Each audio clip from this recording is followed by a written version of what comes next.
Hello दोस्तों, Edu minds में आपका स्वागत है। आज मैं लेकर आया हूँ BPSC teacher exam previous question, जिससे आने वाले टीचर एग्ज़ाम में उन्हें स्टूडेंट को फ़ायदा होगा और साथ ही बिहार चाहे सेंट्रल किसी भी एग्ज़ाम में जीके जीएस से रिलेटेड ये आपके एक स्टैंडर्ड क्वेश्चन मिलेगा, जिसका आप किसी भी एग्ज़ाम में इसका फ़ायदा उठा सकते हैं। तो फर्स्ट क्वेश्चन है आज का, धातु निष्कर्षण में निम्नलिखित में से किसका उपयोग किया जाता है? तो धातु निष्कर्षण में कोक का उपयोग किया जाता है और इसका उपयोग स्टील मैन्युफैक्चरिंग में भी होता है और ये एक कार्बन का प्योरेस्ट फॉर्म है, शुद्धतम रूप है। नेक्स्ट क्वेश्चन है, प्रिज्म से गुजरने पर सबसे अधिक अपरिवर्तित होने वाली रंगीन प्रकाश है।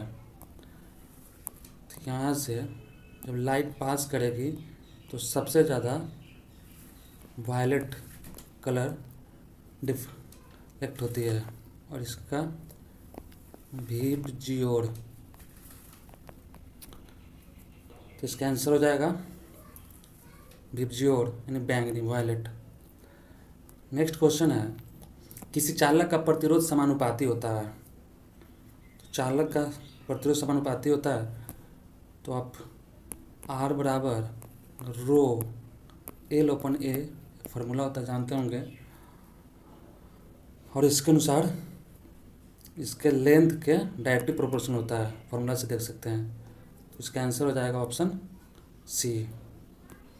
नेक्स्ट क्वेश्चन है, माचिस की डिब्बी में रगड़ने वाली सतह पर मौजूद मुख्य रासायनिक घटक क्या है? तो माचिस के सतह पे आपको रेड फॉस्फोरस का प्रयोग होता है और जो पोटेशियम क्लोरेट है इसका फार्मूला आपको हो जाएगा KClO3, और ये जो तिल्ली होता है माचिस का, उसके जो ऊपर जो प्रयोग होता है केमिकल्स, वही होता है पोटेशियम क्लोरेट और इसका उपयोग एक्सप्लोजिव में भी किया जाता है। तो इसका आंसर हो जाएगा आपको फॉस्फोरस। नेक्स्ट क्वेश्चन है, एक सेकेंड, निम्नलिखित में से कौन सा अल्कोहल पेय के लिए उपयुक्त होता है?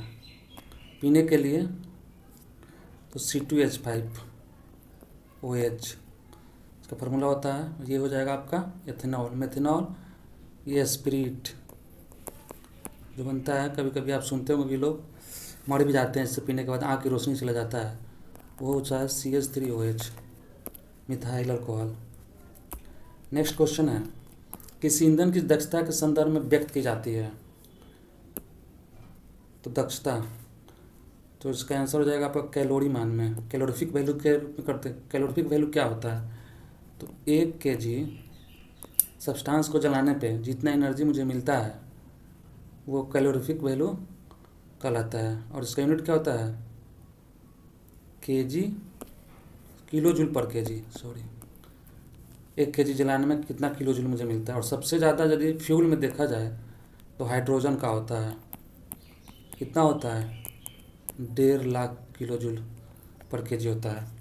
और यदि फूड में बात किया जाए तो फैट का सबसे ज़्यादा होता है। अब हम आंसर कमेंट में बताएंगे कि फैट का कैलोरीफिक वैल्यू कितना होता है।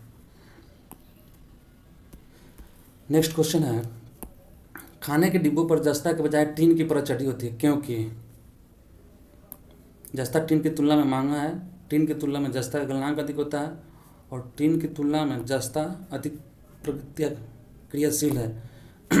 तो ऑप्शन हो जाएगा सी। आपका जो टीन है वो कम रिएक्टिव होता है, लेकिन जस्ता जिंक ज़्यादा रिएक्टिव होता है। टीन मेनली आपका स्ट्रॉन्ग एसिड होने पे ये रिएक्ट करता है, तो इसका आंसर हो जाएगा सी। नेक्स्ट क्वेश्चन है, एक सेकेंड, निम्नलिखित में से कौन सी पारंपरिक सिंचाई पद्धति नहीं है? तो ऑप्शन है खंडक प्रणाली, चेन पंप प्रणाली, ड्रिप प्रणाली। तो ए और बी दोनों आपका पारंपरिक है, लेकिन ड्रिप प्रणाली पारंपरिक नहीं है। ड्रिप प्रणाली में क्या होता है? ये एक फील्ड है और ये एक पौधा हो गया, यहाँ पौधा है, यहाँ पौधा है, यहाँ पौधा है, तो ये वाटर एक पाइप के थ्रू पास से गुजरती है और जितना रिक्वायरमेंट होती है पानी का उतना ही इसको मिलता है, जिससे मेरा पानी का बचत होता है। तो चलिए इसका आंसर हो जाएगा ड्रिप प्रणाली। नेक्स्ट क्वेश्चन है, मानव गुर्दे की कोशिका में लिंग गुणसूत्रों की संख्या क्या होती है? तो आपको भी पता होगा 23 पेयर्स होता है, जिसमें आपका 22 ऑटोजम होता है और एक पेयर जो होता है वो सेक्स क्रोमोजोम होता है। तो इसका आंसर हो जाएगा एक जोड़ा हो जाएगा। नेक्स्ट क्वेश्चन है कि मानव कान का श्रवण परास क्या होता है? 20 हर्ट्ज, 20,000 हर्ट्ज, 20 हर्ट्ज से कम और 20,000 हर्ट्ज से अधिक। तो मानव का आपका हो जाएगा 20 हर्ट्ज से 20,000 हर्ट्ज तक, और 20 हर्ट्ज से कम को क्या बोलते हैं हम लोग? इसको बोलते हैं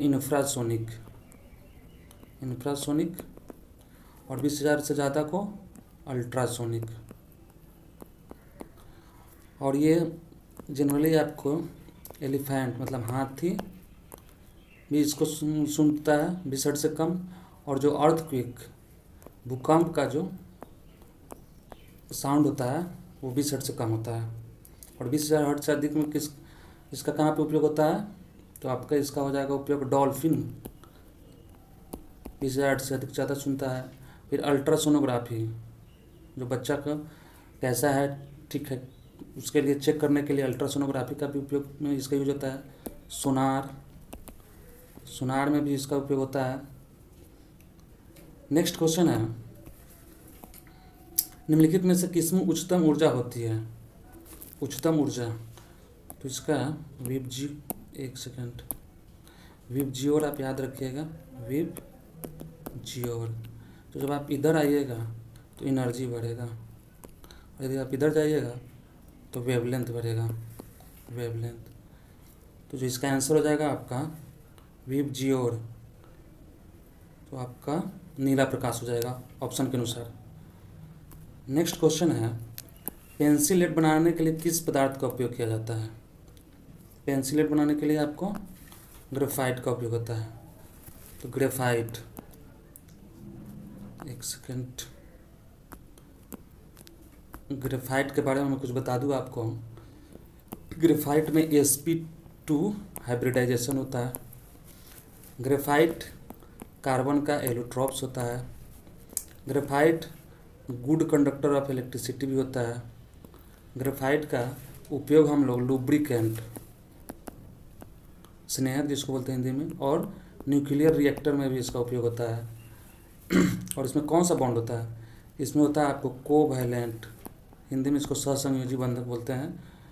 और इसका शेप क्या होता है? हेक्सागोनल, 6, 1 हो गया, 2 हो गया, 3 हो गया, 4, 5, 6, ये आपस में ऐसे बॉन्ड बनाए रहते हैं, मतलब इसी तरह जुड़े रहते हैं, तो हेक्सागोनल शेप होता है, ऐसे जुड़ते हैं। नेक्स्ट क्वेश्चन है कि प्रकाश की किरण दर्पण पर 30 डिग्री के कोण के पर आपतित होती है, तो अभिलंब और परावर्तित किरण के बीच का कोण होता है तो रिफ्लेक्शन से। तो ये आपका सतह, एक सेकंड, तो सतह है, ये आपका अभिलंब हो जाएगा। यहाँ कोई लाइट रे इंसिडेंट करता है और फिर ये रिफ्लेक्ट होता है, तो इंसिडेंट रे रिफ्लेक्ट, और ये जो एंगल है आई होता है, ये आर हो जाता है। इसका फार्मूला है कोण I equal to angle are. तो मुझे कौन सा पूछ रहा है एंगल? अभिलंब और परावर्तित किरण, ये वाला एंगल पूछ रहा है कितना होगा। तो ये दिया है आपका 30 डिग्री दिए हुए, तो ये कितना हो जाएगा? 90 - 30 60 डिग्री हो जाएगा। चलिए आगे चलते हैं। नेक्स्ट क्वेश्चन है, आहार नली की दीवारों के संकुचन और विस्तार की गति क्या कहलाती है? तो इसका आंसर हो जाएगा क्रमाकुंचन। क्रमाकुंचन क्या होता है? तो ये वेव लाइक मूवमेंट करता है, वेव के जैसे मूवमेंट करता है, और किसके किसके अंदर करता है? आप इसका इस टाइप का मूवमेंट आपको पेट में भी मिल सकता है और आपका आंत में भी मिल सकता है। उसके बाद नेक्स्ट क्वेश्चन है, मस्तिष्क के कौन से भाग रक्तचाप को नियंत्रित करता है? तो ऑप्शन के अनुसार इसका आंसर हो जाएगा पॉन्स, मेडुला और सेरिबेलम। पॉन्स। आपको यदि इसका फिगर बनाया जाए तो ये ऐसे पॉन्स हो जाएगा, और इससे ऐसे जुड़ा होता है, यहाँ पे मेडुला होता है, और फिर इधर स्पाइनल कॉर्ड जुड़ा होता है, फिर इधर से आपको सेरेबेलम होगा, सेरेबेलम, और फिर ऐसे ऐसे इधर सेरेब्रम होगा, और यहाँ पे आपको मिड ब्रेन, और ये पॉन्स हो जाएगा। पॉन्स का क्या काम है? ये आपको सेरेबेलम और सेरेब्रम को जोड़ने का काम करता है। मेडुला ऑब्लिंगुएटा यहाँ पे हो जाएगा, और यहाँ पे मिड ब्रेन होता है। तो पॉन्स जो होता है मेरा, ये हो गया मिड ब्रेन। तो मिड ब्रेन से नीचे और मेड्यूला से ऊपर होता है ये पॉन्स। और मेड्यूला का वर्क क्या है? ये कोऑर्डिनेट करता है बॉडी को, उसके मूवमेंट और बैलेंस बनाता है शरीर का। नहीं, ये सेरिबेलम का काम है। और मेडुला अनुवांछित जो क्रिया होता है, जैसे आपको खांसी आ गया, छींक आ गया, उसके लिए मेडुला ऑब्लिंगुएटा इसका फंक्शन करता है। नेक्स्ट क्वेश्चन है, निम्नलिखित में से कौन सा कम घर्षण उत्पन्न करता है? फिसलन मतलब स्लाइडिंग, रोलिंग और स्टैटिक। तो मैं बता दूं एक सेकेंड, जो इसमें फोर्स लगता है, फ्रिक्शन फोर्स होता है म्यू इंटू एन। म्यू आपका फ्रिक्शनल कोएफिशिएंट होता है, और एन जो इस पर नॉर्मल लगता है फोर्स। तो स्टैटिक सबसे ज़्यादा आपका स्टैटिक फ्रिक्शन होता है वैल्यू, उससे ज़्यादा आपका हो जाता है स्लाइडिंग, और सबसे कम होता है रोलिंग फ्रिक्शन। तो इसके अनुसार क्या हो जाएगा? सबसे कम घर्षण किस में उत्पन्न होता है? तो रोलिंग घर्षण में होता है। और स्टैटिक घर्षण का कोई एग्जांपल दे दे, तो यहाँ पे कोई रखा हुआ है और इस पर फोर्स लगा रहे हैं, और यदि नहीं यहाँ से स्लाइड करने के लिए हमको थोड़ा ज़्यादा फोर्स लगाना पड़ रहा है, तो आपका स्टैटिक हो जाएगा।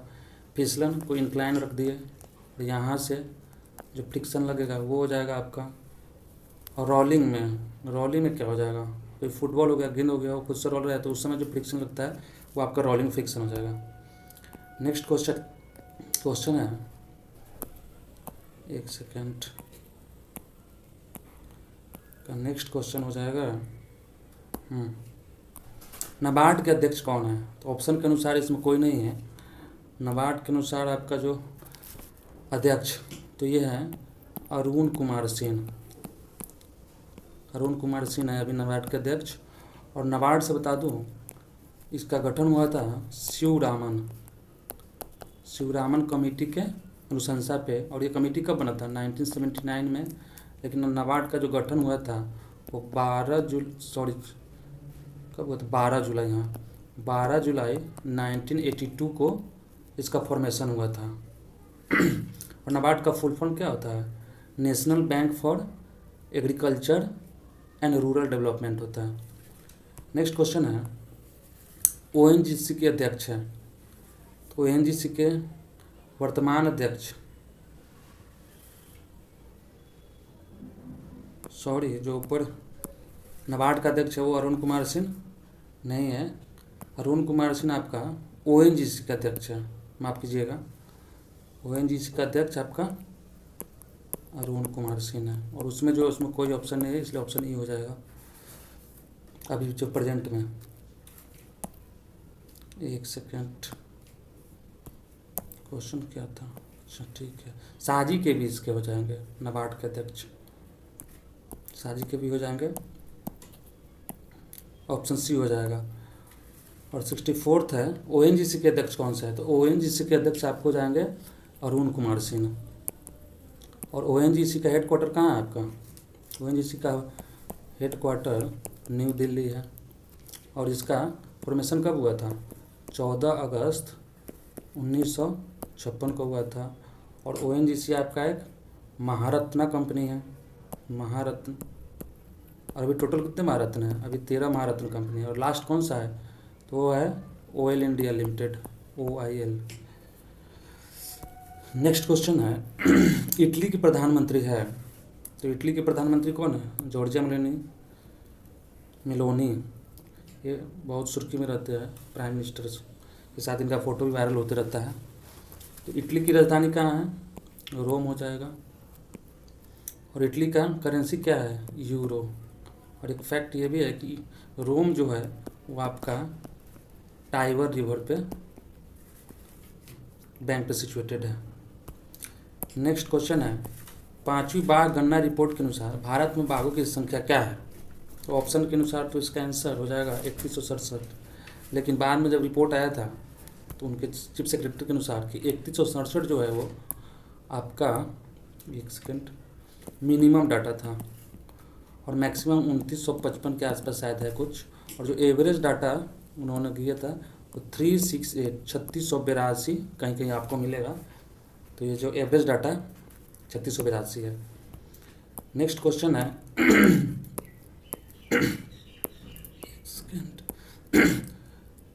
माफ कीजिएगा, 2022 की घटना बिपरजॉय था। तो बिपरजॉय क्या है? ये एक ट्रॉपिकल साइक्लोन था। तो इसका आंसर हो जाए क्या?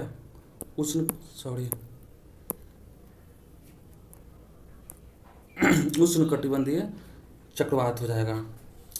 और ये ट्रॉपिकल सीज में आपको मिल जाएगा। और एक दो नाम बता दूं, जैसे हरिकेन, ये भी एक ट्रॉपिकल साइक्लोन है। टाइफून भी ये आपका ट्रॉपिकल साइक्लोन है। हरिकेन कहाँ मिलेगा आपको? यूएसए में मिलेगा। टाइफून कहाँ मिलेगा? चाइना जापान के साइड मिल जाएगा। और उष्णकटिबंधीय चक्रवात का आपको उत्तरी नॉर्थ हेमिस्फीयर में ये एंटी क्लॉकवाइज डायरेक्शन में इसका मूवमेंट होता है। नेक्स्ट क्वेश्चन है, एक सेकंड, नेक्स्ट क्वेश्चन है, मध्याह्न भोजन योजना का नाम क्या है? तो मध्याह्न भोजन योजना का नाम कर दिया गया है, मिड डे मील योजना का नाम बदल के पीएम पोषण योजना किया गया है। पीएम पोषण, इसका फुल फॉर्म होता है प्रधानमंत्री पोषण शक्ति निर्माण। और मिड डे मील योजना कब आया था? 1995 में। और पीएम पोषण योजना को कब किया गया है? 2021 में। और इसका टाइम पीरियड क्या किया गया है? 2021-22 से आपका हो जाएगा 2025-26। तो आंसर हो जाएगा ए। नेक्स्ट क्वेश्चन है, थावे महोत्सव 2023 का आयोजन स्थल है। तो थावे गोपालगंज बिहार में होता है, तो इसमें ऑप्शन में नहीं है, गोपालगंज में होता है थावे। ये माता दुर्गा के वहाँ पे पूजा के लिए फेमस है। नेक्स्ट क्वेश्चन है, बिहार के स्टेट आइकॉन कौन है? मैथिली ठाकुर ऑप्शन में है, तो यही हो जाएगा। नेक्स्ट क्वेश्चन है, जल जीवन की सकल बजट राशि है।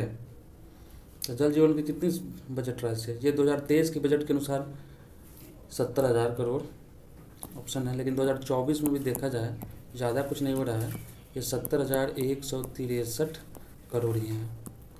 और ये जल जीवन मिशन कब आया था? ये आपका 2019 में 15 अगस्त लाल किला से प्रधानमंत्री मोदी ने इसका घोषणा किया था। और टोटल कितना बजट रखा गया था 2019 से 2024 के लिए? बजट रखा गया था आपका 3.6 लाख करोड़, क्योंकि ये वाला आप याद रखिएगा 2024, क्योंकि अब करंट का क्वेश्चन है। नेक्स्ट क्वेश्चन है, क्लस्टर आधारित गांवों के विकास की योजना का नाम है।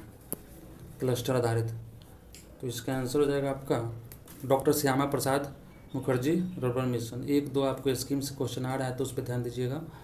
और ये कब आया था? ये आया था आपको फरवरी 2016 में, और छत्तीसगढ़ से इसका शुरुआत किया गया था। नेक्स्ट क्वेश्चन है, the Chipko movement a people's history नामक पुस्तक के लेखक है। तो इसके लेखक आपको शेखर पाठक हो जाएंगे, शेखर पाठक है। और ये चिपको मूवमेंट, एक सेकंड, कब आया? 1973 में हुआ था। इसके जो मेन लीडर थे, एक थे सुंदरलाल बहुगुणा। ये कहाँ हुआ था? उत्तराखंड के गढ़वाल डिस्ट्रिक्ट में ये हुआ था मूवमेंट। और एक गौड़ा देवी महिला भी थी, इनका नाम याद रखिएगा। नेक्स्ट क्वेश्चन है, विश्व ब्रेल लिपि दिवस कब मनाया जाता है? विश्व ब्रेल लिपि आपका 4 जनवरी को मनाया जाता है। और 9 जनवरी को क्या मनाया जाता है? 9 जनवरी को आपको मनाया जाता है प्रवासी भारतीय दिवस। प्रवासी भारतीय दिवस ये कब से स्टार्ट किया गया था? ये 2003 से स्टार्ट किया गया है और बाद में इसको बायएनुअल हर 2 साल पे इसको मनाया जाता है, बायएनुअल कर दिया गया है।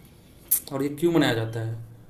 तो गांधी जी, महात्मा गांधी आपका 1915 में जब दक्षिण अफ्रीका से लौटकर भारत आए थे, उसी की याद में मनाया जाता है। नेक्स्ट क्वेश्चन है, नेक्स्ट सेकेंड है, भारत गौरव पर्यटक रेलगाड़ी के संबंध में कौन सा कथन तथ्य सही है? तो ऑप्शन है इसका 16 अप्रैल 2023 को शुभारंभ, इसकी नई दिल्ली रेलवे स्टेशन से शुरुआत 25 दिसंबर 2022 से। तो मैं जहाँ तक इसका देखा था तो ये जून 2022 में स्टार्ट हुआ था। ये इंडिया और नेपाल के बीच में रामायण सर्किट जोड़ने के लिए चलाया गया था। तो न्यू दिल्ली में ये भी सही है, जून है, लेकिन इसका बीपीएससी ने ऑप्शन डी लिया था, उपयुक्त में 1 से अधिक। इसको आप एक बार ठीक से देख लेंगे। नेक्स्ट क्वेश्चन है, अज्ञात शव के डीएनए का डाटाबेस रखने वाला भारत का प्रथम राज्य है। ये करंट का क्वेश्चन है। ये राज्य था आपका हिमाचल प्रदेश। नेक्स्ट क्वेश्चन है, आसियान 2023 के शिखर सम्मेलन का आयोजक देश है। ये 2023 का पूछ रहा है, तो उस समय इंडोनेशिया था। इंडोनेशिया की राजधानी क्या है? जकार्ता है। और अभी यदि आपसे पूछ लिया जाए कि 2024 का आसियान शिखर सम्मेलन कहाँ होने वाला है, इसका हो जाएगा आपका लाओस है। 2024 में आपका लाओस में होगा। लाओस का राजधानी क्या है? वियंटाइन है, वियंटियान। और ये एक लाओस के बारे में बता दूं कि एक लैंडलॉक्ड कंट्री है, लैंडलॉक्ड कंट्री भी है। और ये बॉर्डर किससे शेयर करता है? बॉर्डर आपका हो जाएगा चाइना से शेयर करता है, फिर म्यांमार से करता है, फिर थाईलैंड से करता है और वियतनाम से करता है। नेक्स्ट क्वेश्चन है, 10 मई 2023 को पिट्सबर्ग क्लाइमेट डायलॉग सम्मेलन का मेजबानी करने वाला कौन सा देश है? करंट का क्वेश्चन था और उस समय इसका आंसर हो जाएगा आपका जर्मनी था। उसके बाद नेक्स्ट क्वेश्चन है, सूर्य है एक, सूर्य क्या है? पीला तारा, लाल तारा, श्वेत तारा और ये। तो इससे डिस्कशन से पहले बता कि नेबुला जिसको आप निहारिका भी बोलते हैं, इसमें क्या होता है? आपका डस्ट होता है, हाइड्रोजन होता है, हीलियम होता है और प्लाज्मा गैस का संग्रह होता है। और नेबुला से ही स्टार टाइम के साथ निर्माण होता है। फिर ये स्टार रेड स्टार में बदलता है, जो कभी आगे जाकर रेड जायंट भी होता है। फिर इधर से ये टूटकर एक चंद्रशेखर लिमिट होता है, फिर वहाँ से छोटा होता है, फिर यहाँ से आके एक वाइट स्टार भी बनता है। तो इसमें आपका पूछा सूर्य एक क्या है? पीला तारा, येलो स्टार हो जाएगा। ये क्या आ जाएगा? जो इनिशियल पीरियड से लगभग 10 बिलियन वर्ष तक जो लाइट आपको प्रोवाइड कराता है, जहाँ पे हाइड्रोजन की भी संख्या ज़्यादा होती है, मात्रा, ये पीला तारा हो जाएगा। और लाल तारा में क्या हो जाएगा? आपका हाइड्रोजन का मात्रा घट जाता है, इससे बाहरी आवरण पे कम प्रकाश होता है। और श्वेत तारा के बता दिए कि ये चंद्रशेखर लिमिट होता है, आप चेक कर लीजिएगा, उससे 1.44 सोलर मास उसका वैल्यू होता है, उससे कम होता है। और इसका वाइट स्टार का साइज आपका बहुत छोटा होता है। ये आप किस बेसिस पे बीपीएससी पूछ रहा है? एनसीईआरटी से रिलेटेड सब क्वेश्चन है, तो एक बार ज़रूर देख लीजिएगा, एनसीईआरटी को फॉलो पक्का कीजिएगा। नेक्स्ट क्वेश्चन है, ग्लोब पर 1 डिग्री के अंतराल पर खींची गई अक्षांश रेखाएं कितनी है? ये लगता है 69 बीपीएससी में भी ये क्वेश्चन आया था। और ये हो जाएगा आपका, ये हो गया, ये आपका इक्वेटर है। फिर यहाँ से ऐसे ऐसे चले जाते हैं तो अक्षांश रेखा आती है। तो ये इक्वेटर यहाँ पे 90 डिग्री हो जाएगा, यहाँ पे 90, तो इससे ऊपर कितना हो जाएगा आपका? 89 लाइन हो जाएगा सर्किल का। और इधर भी आपका हो जाएगा 89। तो टोटल कितना हो जाएगा? नॉर्थ में भी 89, साउथ में भी 89 हो जाएगा। तो कितना जगह? 9 9 18, 178 हो गया। और ये एक बीच इक्वेटर वाला ले लेंगे तो +1 कितना हो जाएगा? 179 हो जाएगा। उसके बाद नेक्स्ट क्वेश्चन है, कोसी मैदान की समुद्र तल से ऊंचाई कितनी है? कोसी मैदान की, तो कोसी मैदान की जनरली आप देखेंगे तो 30 से 40 मीटर सी लेवल से हाइट दिखाता है। इसमें ऑप्शन में 30 मीटर है, तो 30 मीटर बीपीएससी भी 30 मीटर लिया है, तो आंसर 30 मीटर। लेकिन जैसे आपसे पूछ दूँ बिहार का समुद्र तल से ऊंचाई कितना है, तो याद रखिएगा 173 फीट है, या आप इसको 53 मीटर भी बोल सकते हैं, हो सके नेक्स्ट एग्जाम में आ जाए, ध्यान रखिएगा।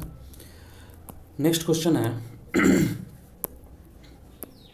जीवाश्मों के आधार पर मानव का उत्पत्ति केंद्र है, तो ये अफ्रीका में हुआ था, और अफ्रीका क्या रिफ्ट वैली में हुआ था, तो आपको याद ही रखना पड़ेगा।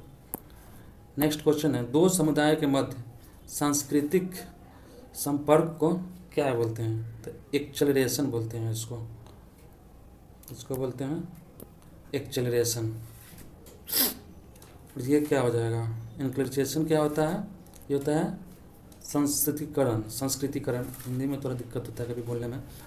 इसमें क्या हो जाता है, जो लोग आसपास की संस्कृति को जो सीखता है आपस में रह के, वो हो जाता है आपको इंक्लरेशन। और कल्चरल यार्न क्या होता है, कल्चरल यार्न आपका हो जाएगा एक पर्टिकुलर एरिया, जैसे आपका हो जाएगा साउथ ईस्ट एशिया में हम लोग आते हैं, तो ये एक इसका अपना अलग रियाल्म है। ईस्ट एशिया का अलग कुछ तौर तरीका है, आपका ऑस्ट्रेलिया का कुछ और तौर तरीका है, तो एक रियाल्म कल्चरल रियाल्म इसको बोला जाता है। आंसर हो जाएगा इसका एक्सेलरेशन। नेक्स्ट क्वेश्चन है बरौनी तेल शोधक संयंत्र बिहार के किस जिले में स्थित है, तो बरौनी बेगूसराय में। इससे बरौनी से और भी कुछ देख लेते हैं इससे। ये कब निर्माण कब हुआ था इसका, तो इसका हुआ था 1964 में आपका, और थर्ड 5 ईयर प्लान के टाइम में हुआ था। उसका टाइमिंग क्या था, 1961 से 66 है टाइमिंग इसका। और किसके हेल्प से हुआ था, तो रसिया और रोमानिया के हेल्प से हुआ था। और रोमानिया का यदि कैपिटल पूछा जाए तो क्या होगा, बुचारेस्ट होता है। चलिए नेक्स्ट क्वेश्चन देखते हैं। टेहरी बांध परियोजना संबंधित है, एक सेकेंड, टेहरी बांध परियोजना संबंधित है नियतिवाद को इंग्लिश में बोलते हैं डिटर्मिनिज्म, और संभववाद को पॉसिबिलिज्म, और वैज्ञानिक नीतिवाद है तो इसको साइंटिफिक डिटर्मिनिज्म बोल देंगे। तो पूछ रहा है किससे संबंधित है, तो मैं बता दूं डिटर्मिनिज्म और पॉसिबिलिज्म में क्या अंतर है। डिटर्मिनिज्म हो जाएगा कि जो भी नेचर पहले से डिसाइड किया है, नेचर के अनुसार ही सब कुछ हो रहा है, तो वो डिटर्मिनिज्म हो जाएगा। लेकिन पॉसिबिलिज्म हो जाएगा कि मानव के हेल्प से, मानव कुछ भी चेंज कर सकता है। जैसे कोई बहुत बड़ा पहाड़ है, ऐसे तो नेचर के अनुसार आप उसको पार नहीं कर सकते, लेकिन आज के टाइम में क्या है, इसको बहुत सारे मशीन हो गए जिसे तोड़ के इसका पास बनाया जाता है, अंदर से निकला जा सकता है, तो ये आपका पॉसिबिलिज्म का एग्जांपल हो जाएगा। और डिटर्मिनिज्म जो एकदम जिस नेचर के अनुसार जो चलना है वो आपका नीति, तो ऑप्शन हो जाएगा इसका आपका पॉसिबिलिज्म। टेहरी बांध तो मानव के द्वारा ही निर्मित है ना, तो ये आपका पॉसिबिलिज्म हो जाएगा। नेक्स्ट क्वेश्चन है निम्नलिखित में से कौन सी उड़ीसा की स्थानांतरणशील कृषि यानी शिफ्टिंग कल्टीवेशन के बारे में बात कर रहा है, तो पोडू ही जो है आपका उड़ीसा का। कुछ और डिस्कस कर लेते हैं। पेंटा कहाँ की है, ये आंध्र प्रदेश की है। बेवार कहाँ की है, आपका बेवार हो जाएगा मध्य प्रदेश का। और जैसे एक वेस्टर्न घाट, पश्चिमी घाट में भी शिफ्टिंग कल्टीवेशन जो संस्कृति उसको क्या बोलते हैं हम लोग, इसको बोलते हैं कुमारा। और हिमालय रीजन में क्या बोलते हैं, हिमालय रीजन में बोलते हैं खी। और झारखंड में बोलते हैं कुरुवा। और राजस्थान में भी शिफ्टिंग कल्टीवेशन का नाम है वारला। इसके अलावा और कहाँ, मणिपुर में इसको पामलो बोला जाता है, और दीपा भी बोला जाता है आपका कहाँ पे, अंडमान निकोबार और छत्तीसगढ़ में। ये सब आप याद रखेंगे कि कहाँ पे क्या बोला जाता है, ये एक क्वेश्चन इससे आ भी सकता है किसी भी एग्ज़ाम में। और आप मुझे बताइएगा इंटरनेशनल लेवल में कि मिल्पा किस रीजन की शिफ्टिंग कल्टीवेशन है, कमेंट करके बताइए। नेक्स्ट क्वेश्चन है बलूचिस्तान में चलवासी का तंबू कहलाता है, बलूचिस्तान में की जिसे बोलते हैं, याद ही रखना होगा। नेक्स्ट क्वेश्चन है, एक सेकेंड है, बिहार के किस जिले में रेशमी वस्त्र का उत्पादन सर्वाधिक होता है?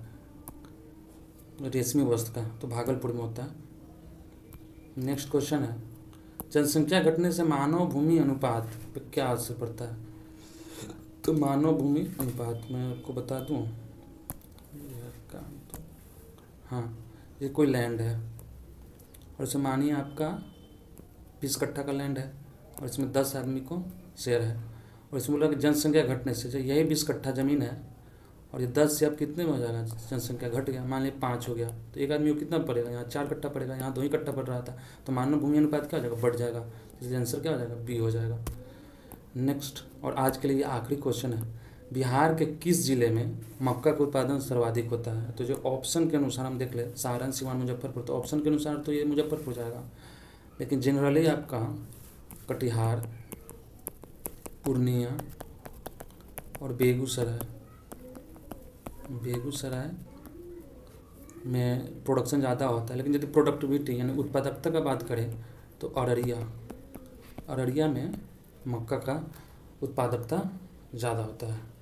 फिर है आज का लास्ट क्वेश्चन, कहीं कहीं पे हिंदी में मुझे कहीं फंस गया हूँ, दिक्कत हुआ है तो उसके लिए माफ़ कीजिएगा। और ये आज का ये फर्स्ट पीआई वीडियो है जो बीपीएससी टीचर से रिलेटेड है। ये किसी भी एग्ज़ाम के लिए आपके लिए लाभदायक होगा, और इस चैनल को ज़्यादा से ज़्यादा शेयर कीजिए और सब्सक्राइब कीजिए ताकि मुझे मोटिवेशन मिले और मैं और अच्छे एग्ज़ाम के क्वेश्चन आपको करा दूँ जो आने वाले एग्ज़ाम में आपको दिक्कत ना हो। चलिए आज का वीडियो यहीं पे समाप्त करते हैं, नेक्स्ट वीडियो मिलते हैं, तब तक के लिए धन्यवाद।